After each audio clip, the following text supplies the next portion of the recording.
Mula sa simpleng buhay, paano nga ba naging milyonaryo at sensation sa social media ang isang Boss Atan? At sino nga ba ang babaeng nakahuli sa puso ng paborito niyong idolo? Alamin natin yan. Pero kaibigan, nakasubscribe ka na ba? Kung hindi pa, mag-subscribe ka na kung gusto mo ng ganitong klaseng content. Sa mundo ng social media sa Pilipinas, napakaraming content creators ang umuusbong araw-araw. May mga sumisikat dahil sa sayaw, may mga sumisikat sa prank, at mayroon ding mga gumagawa ng comedy skits. Pero iba ang appeal ng isang tao na kilala ngayon ng nakakarami bilang si Boss Atan. Si Boss Atan ay hindi ang typical na influencer na nakita mo lang bigla na may dalang malaking production team. Ang kanyang appeal ay nanggaling sa pagiging pamilyar at tunay na personalidad sa harap ng kamera. Saan nga ba siya unang sumikat?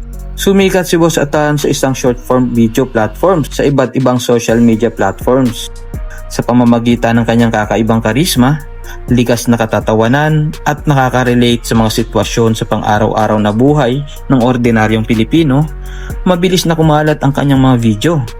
Ang kanyang mga linyahan, reaksyon at pakikitungo sa mga kasama niya sa content ang naging dahilan kung bakit milyon-milyong views ang mabilis na naipon ng kanyang mga uploads. Hindi naging mabilis ang pag-akyat ni Boss Atan sa tuktok ng ganun-ganun na lamang. Tulad ng maraming kilalang personalities ngayon, nag-umpisa siya sa maliliit na appearance at pakikipag-collaborate sa iba pang sikat na content creators. Ang susi sa kanyang pagpalo sa algorithm ay ang kanyang authenticity o pagiging totoo.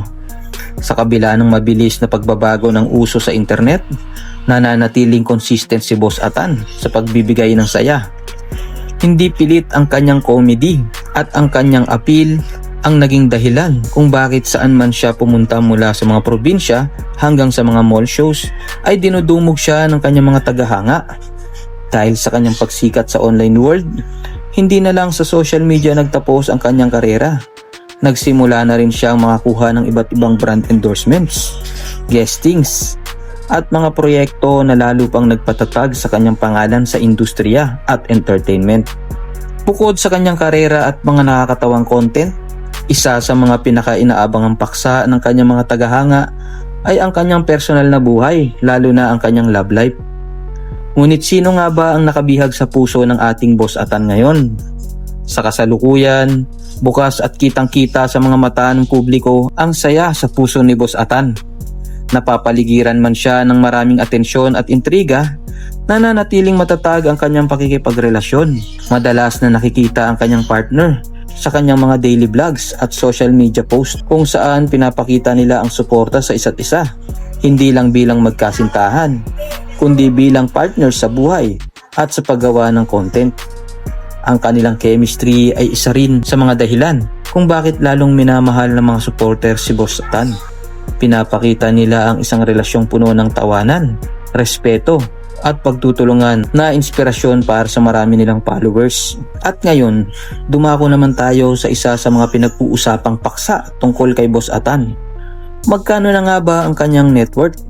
Mula sa pagiging isang simpleng creator, malayo na nga ang narating ni Boss Atan pagdating sa kanyang pinansyal.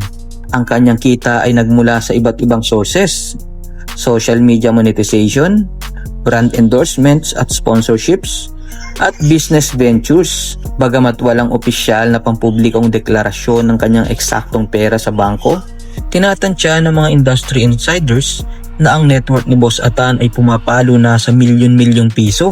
Ang estimated net worth ni Boss Atan ay nasa 5 hanggang 10 milyong piso. Ang halagang ito ay patunay ng kanyang sipag, tiyaga at tamang diskarte sa buhay at sa kanyang karera. Mula sa zero hanggang sa maging isa sa mga pinaka-pinanonood na personalidad ngayon. Ang kwento ni Boss Atan ay patunay na kapag may sipag, tiyaga at pagiging totoo sa sarili, walang imposibleng marating. Ikaw kaibigan, anong pinakapaborito mong video o linya ni Boss Atan na talagang nagpatawa sa iyo ng sobra? At sa tingin mo, ano pa ang susunod niyang malaking achievement? I-comment mo na yan sa ibaba. At huwag mong kalimutang i-like, share at mag-comment sa ating video.